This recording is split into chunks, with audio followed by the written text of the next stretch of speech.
Katherine Bennett, and I have been a dietitian for almost 20 years, mostly in the pediatric arena.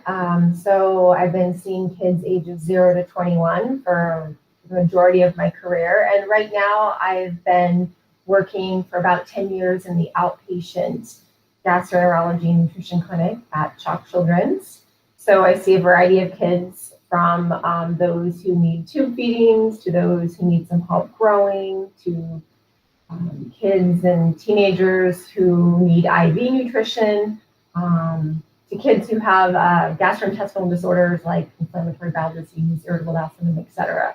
When I transitioned from inpatient to outpatient about 10 years ago, it was eye-opening how different or how much you need to learn about outpatient and what the families experience at home. I think being inpatient, you're wrapped up in taking care of that child at the family at the moment, but then the whole outpatient world is kind of left to those who deal with outpatient. So moving to outpatient, I really learned a lot from my families and continue to do so about what they deal with on a day-to-day basis, the good and the bad, the bad and the ugly, essentially.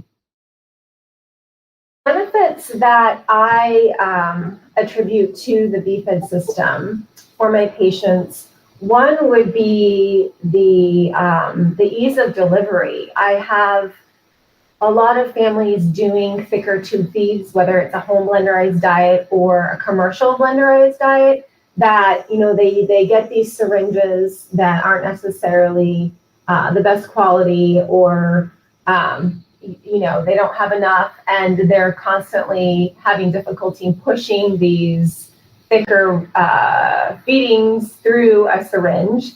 And the top benefit I've seen is just how much easier it is using the bFed system for my families. For example, I had one mom who was diagnosed with carpal tunnel from consistently pushing in at least 20 to 30 syringes a day for her daughter's tube feeds.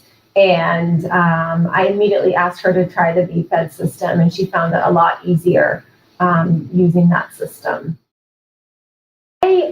I start suggesting it right away, almost as an option, because I want my families to know that it's out there. I want to hear more about it and have more experience and have my family share their experience with me so I can pass it on to other families.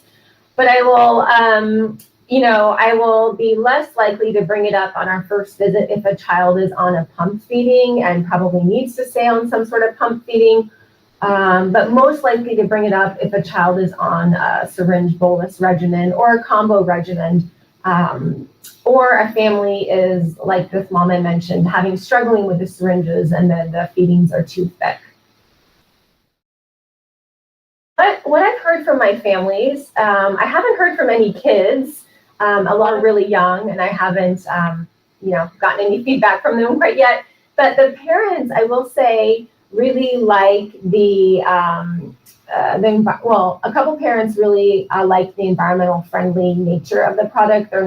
It's reusable, it's washable. And along those same lines, they like the quality of it. They felt like it was much higher quality than the supplies they were getting from their home care companies, or that was made available to them. Others liked the fact that they didn't have to push a syringe and they could easily roll it up. I don't have any kids doing it themselves yet, but I anticipate in the future, as we start using it more, to have some kids potentially be able to tell me what they like and maybe even be able to do their own tube feeds. But I'm recommending it when I can, and Andy's been great on sending starter kits. And I've let our department know and our case managers know, because I just think it's phenomenal, and I think it's going to catch on. Like blenderized tube feedings at Chalk took a little bit to catch on, and now it's like wildfire. So I think it's just going to take some time to catch on, but I'm super excited about it.